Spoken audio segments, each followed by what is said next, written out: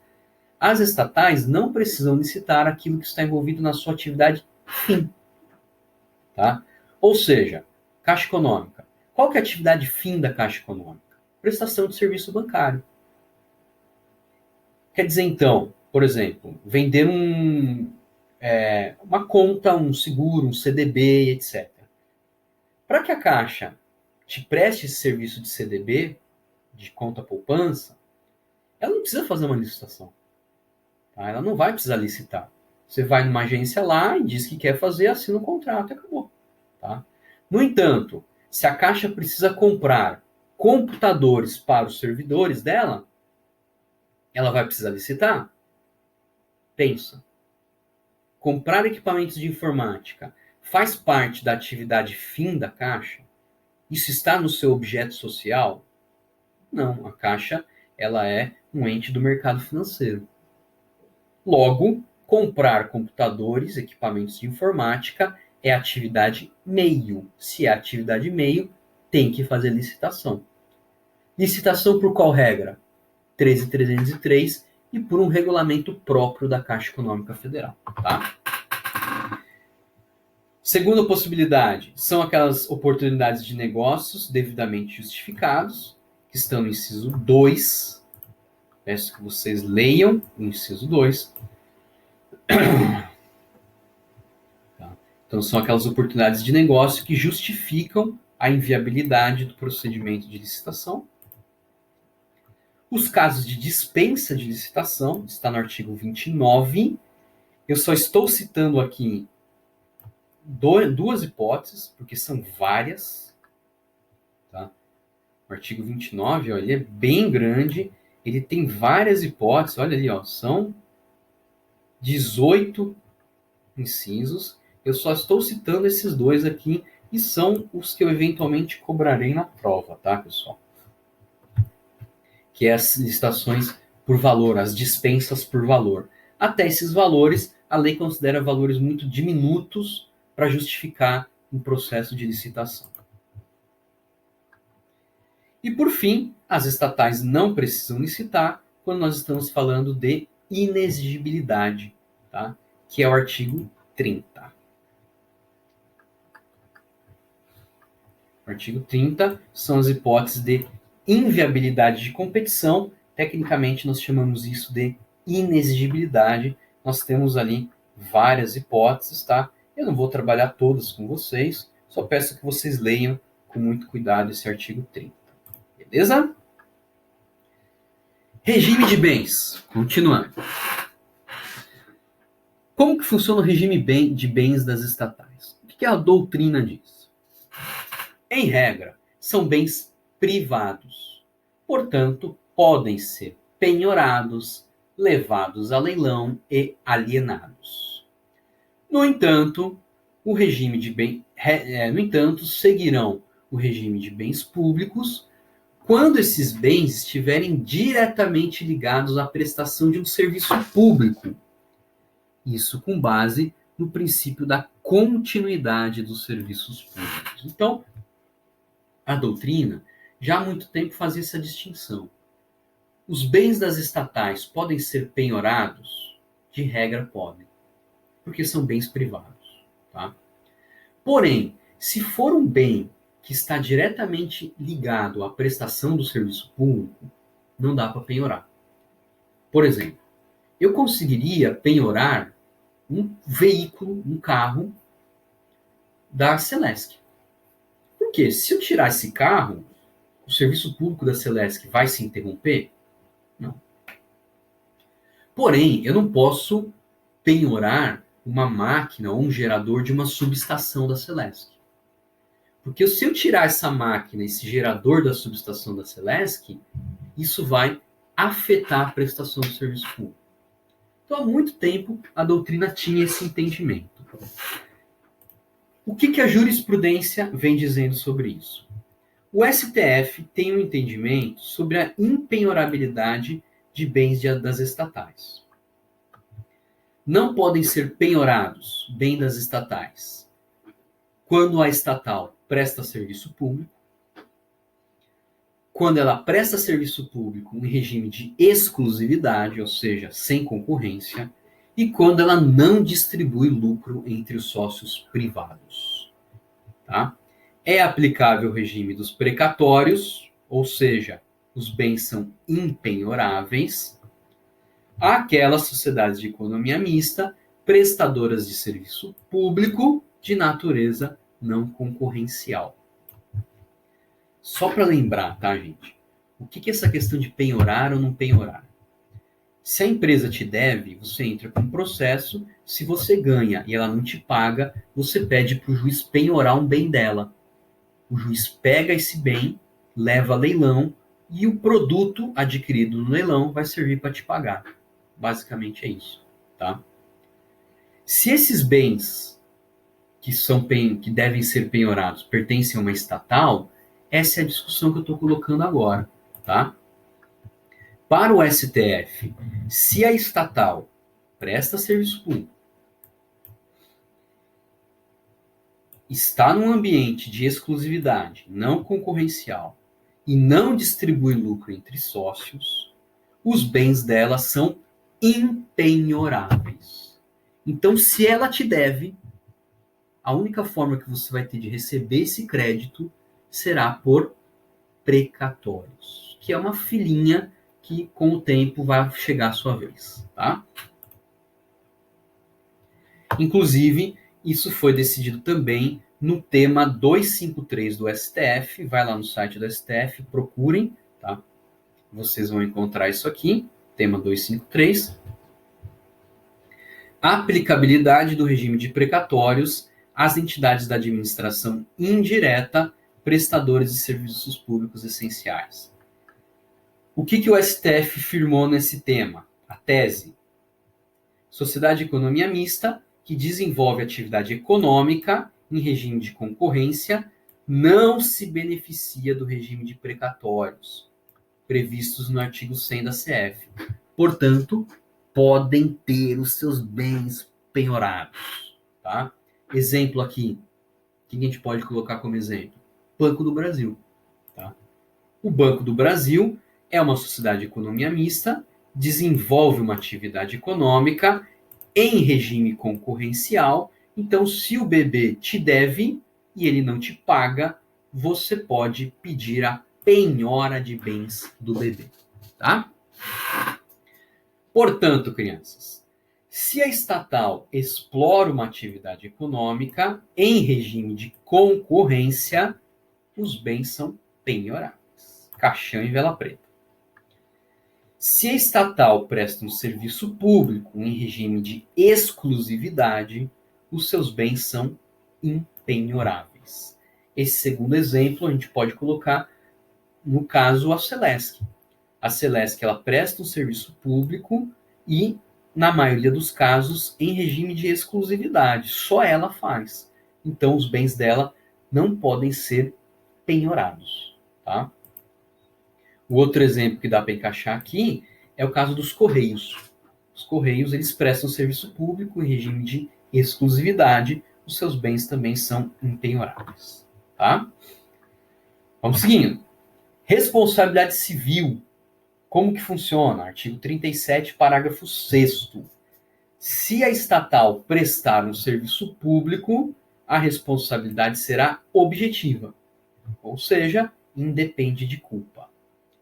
Porém, se a estatal explorar uma atividade econômica, a responsabilidade é do tipo subjetivo, depende de culpa. Então, vamos imaginar aqui um exemplo, tá?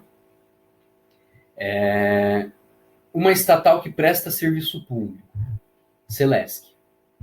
Se ela te causar algum dano, o regime de responsabilização aí vai ser o regime objetivo. Ela responde por esse dano independentemente de culpa. Tá? Porém, se for uma estatal que explora uma atividade econômica, tá? Por exemplo, ela explora uma atividade econômica, Caixa Econômica. Caixa Econômica explora uma atividade econômica. Se ela causar um dano para você, a responsabilidade, nesse caso, vai ser uma responsabilidade de tipo objetivo, mas não pelo 36, parágrafo 6º, mas por conta da relação de consumo que eventualmente ela tem com você, tá? Mas vamos imaginar o seguinte, você está andando na rua e um carro da Caixa Econômica te atropela, tá? Um carro da Caixa Econômica te atropela. Nesse caso, qual regime de responsabilidade vai se aplicar? Vai se aplicar o 37, parágrafo 6º? Não, porque o 37, parágrafo 6º fala apenas de estatais que prestam serviço público. A Caixa Econômica não presta o serviço público, não vai dar para aplicar o 37, parágrafo 6º. Vai dar para aplicar o Código de Defesa do Consumidor, que fala da responsabilidade objetiva? Também não, porque nesse caso me parece que não é um acidente de consumo, tá? Nesse caso, simplesmente é um carro da Caixa Econômica que não te viu ali na faixa de pedestres e te atropelou. Então, nesse segundo caso, penso eu que se aplica a responsabilidade do tipo subjetivo, aquela que depende de culpa, tá? Seguindo, regime fiscal.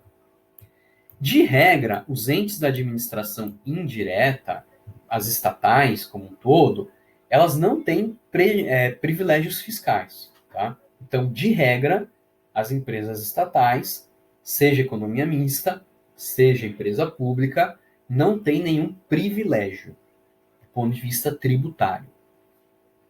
Beleza? Artigo 137, parágrafos 2 e 3 da CF. Qual que é a exceção? A exceção é se essa estatal prestar um serviço público com exclusividade.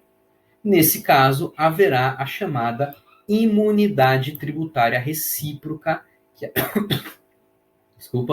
a gente já vem falando há muito tempo atrás. Vide no site do STF, RE 580-264. Portanto, crianças, marque isso no coração de vocês. Se a empresa estatal prestar um serviço público com exclusividade, os bens serão impenhoráveis. Segue a fila do precatório. E não só isso, ela vai ter imunidade tributária, tá? Repito, se a estatal prestar um serviço público com exclusividade, ou seja, sem que tenha outro concorrente no mercado, ela tem essas duas benesses. Os bens são impenhoráveis e ela tem a imunidade tributária, tá? E aqui eu faço uma observação em relação aos Correios, tá? Os Correios, pessoal, possuem uma característica híbrida, como a gente viu lá um pouco antes. Eles prestam um serviço público, tá? Que é o correio postal, o serviço postal, e esse é de exclusividade dela, mas também os Correios exploram uma série de atividades econômicas, tá? É correspondente bancário, faz o serviço de entrega de pacotes, de encomendas. Então, os Correios têm atividade postal, que é monopólio deles, só eles fazem, mas os Correios fazem uma série de atividades que têm concorrentes no mercado. Imagine o caso da entrega postal, você tem outros concorrentes, o concorrente mais famoso aí é o FedEx, tá? Acho que é FedEx, né? Acho que é. Enfim, então ela é uma empresa híbrida. Nesses casos, os Correios vão ter esses requisitos de bens impenhoráveis e imunidade tributária? O que o STF entendeu? Sim, tá? O STF entendeu, no recurso extraordinário 601.392 do Paraná, que os Correios, muito embora explorem atividades econômicas em regime concorrencial, porque os Correios têm o monopólio do correio postal, tá? Por conta disso, atrai para os Correios a possibilidade de precatórios e imunidade tributária recíproca, tá? E aqui interessante como coloca, tá? Então, nos autos do RE, acórdão do Gilmar Mendes, ficou assentado que a imunidade recíproca prevista no 151A da CF deve ser reconhecida à ECT, mesmo quando relacionadas a atividades em que a empresa não age em regime de monopólio. Mod que os Correios, eles trabalham com o chamado subsídio cruzado. Ou seja, muitas vezes, para manter o serviço público postal, tá, os Correios utilizam aquelas receitas que ele ganha quando? Na exploração da atividade econômica. Por isso que é o chamado subsídio cruzado. Não dá para a gente pegar os Correios e fatiar ele. Isso é postal, isso não é postal, tá? Então, trata-se, portanto, daquilo que Gilmar Mendes denominou de subsídio cruzado. Um procedimento em que se compensam os déficits dos segmentos antieconômicos, auferindo ganhos mediante contratos de transporte de objetos não postais. Tá? Na subvenção cruzada, a exploração de atividade econômica serve-se da estrutura e da logística existentes para a prestação do serviço postal, surgindo daí a virtuosa relação simbiótica de compensação de superávites e déficits. Ou seja, os Correios, na parte postal, ele pode ter déficit, mas ele vai ter superávit na exploração de atividades econômicas. Então, esse superávit ajuda a compensar esses déficits. Isso seria o subsídio cruzado.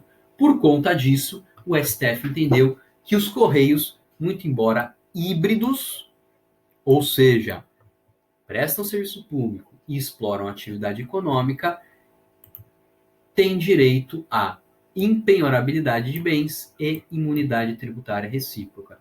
Se os Correios deverem para vocês, não tem como penhorar o bem deles.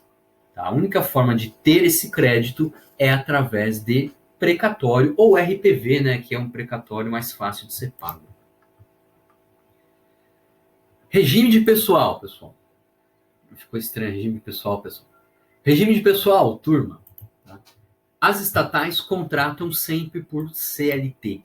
Tá? Então, muito embora os empregados participarem de concurso público, eles são contratados pela boa e velha CLT. Então, o regime trabalhista deles, de regra, é o mesmo regime trabalhista de qualquer empresa privada, que é o regime da CLT, Consolidação das Leis do Trabalho. Porém, há uma discussão extremamente interessante envolvendo a demissão desses carinhas aí. Tá? Nós vimos que, para entrar na administração, eles precisam de concurso. Mas e para sair? E para mandar embora? Como que funciona? É o mesmo sistema da iniciativa privada? Te chamam no RH, te entregam uma cartinha, te dão um abraço e um chute na bunda? Vamos entender isso. STF e TST, Tribunal Superior do Trabalho. Para o STF, os empregados das estatais, eles não têm estabilidade. A estabilidade prevista no artigo 41 da Constituição. Leiam o 41 da Constituição. O 41 fala da estabilidade, quer dizer o seguinte, que os servidores da administração direta, ou seja, os estatutários, eles só podem ser demitidos em 3 casos: processo administrativo disciplinar, sentença criminal transitada e julgada e procedimento de avaliação de desempenho. Fora dessas 3 hipóteses, não dá para demitir aqueles que são titulares de cargo público, ou seja, os chamados estatutários que trabalham na administração direta, União, Estados, municípios, DF, autarquias e fundações públicas. Tá? Essa regra, o STF disse, não se aplica para os empregados das empresas estatais. Não se aplica. Quer dizer, então, que empregado de empresa estatal pode ser demitido independentemente de processo disciplinar, sentença com trânsito ou procedimento de desempenho, tá? Porém, o STF tem julgados que diz o seguinte, ó, pode demitir, mas é necessário motivar, é necessário justificar. Porém, esses julgados só envolvem os Correios. Então, há uma discussão grande se essa necessidade de motivação, de justificação da demissão, se aplica para as demais empresas públicas e sociedades de economia mista. Há divergências, tá? Tem gente que entende que a motivação, ou seja, a justificação da demissão, é para todas as estatais. Tem gente que entende que é somente para aquelas que prestam serviço público em regime de exclusividade, que é o caso dos Correios. Tá? Os ministros têm posições diferentes e esse tema ainda não está plenamente pacificado. O que está pacificado é o seguinte: não se aplica o 41 da Constituição. Isso está pacificado, tá? Mas, quanto à necessidade de motivação, isso ainda está muito movediço, tá? Eu coloquei uma observação importante, tá? A estabilidade ao seletista contratado antes da emenda 19 na administração direta, autarquias e fundações públicas, tá? Nesse caso aqui. Então, eu remeto vocês darem uma olhada nessa ação aqui no STF. Essa observação não está relacionada ao tema que a gente está falando agora, que é o tema das empresas estatais, tá? Então, estabilidade para o seletista na administração direta, autarquias e fundações. Não está falando em seletista nas empresas estatais. Como o Tribunal Superior do Trabalho entende esse tema? O TST diz o seguinte, ó, regra: a demissão de empregado de estatal independe de processo ou motivação. Não há estabilidade. Ou seja, no pensamento do Tribunal Superior do Trabalho, os empregados das estatais podem ser demitidos como qualquer empregado. Vai no RH, entrega a cartinha, abraço, chute na bunda, tá? Exceção: Correios. Tendo em vista que a empresa de Correios é equiparada à fazenda pública quanto à imunidade, precatórios, prazos, etc. Isso está na súmula 390 do TST. Eu peço que vocês leiam ela com muito carinho, tá? Servidor público seletista da administração direta, autarquias e fundações tem estabilidade. Servidor seletista da direta, autarquias e fundações tem estabilidade. O empregado da empresa pública, sociedade de economia mista, ainda que admitido mediante concurso, não tem a estabilidade do 41. Além dessa súmula, existe também um enunciado da SBDI 1, enunciado 247, também do TST, e olha só, a despedida de empregados de empresa pública e sociedade de economia mista, mesmo admitidos por concurso, independe de ato motivado. Então, ou seja, para o TST, não há estabilidade para esses empregados e não precisa de motivação. É o regime típico da iniciativa privada. Cartinha, abraço, chute na bunda, tá? A validade do ato de despedida de empregado dos Correios está condicionada à motivação. Então, o TST é muito claro. Empregados de estatais não têm estabilidade e não precisa motivar a demissão.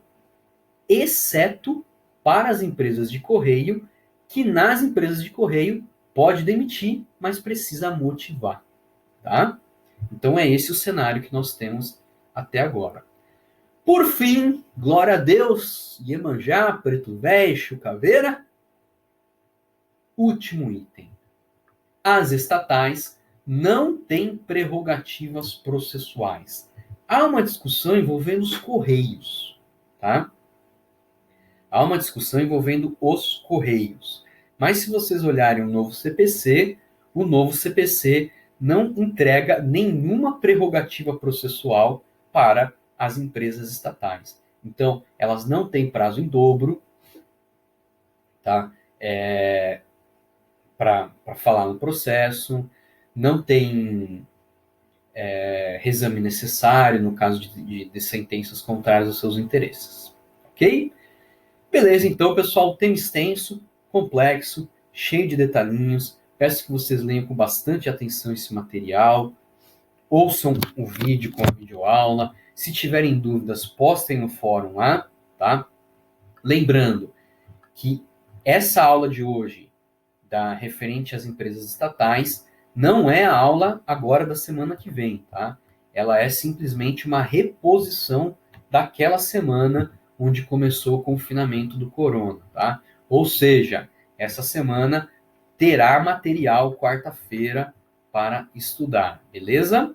Espero que fiquem bem, se cuidem, tá?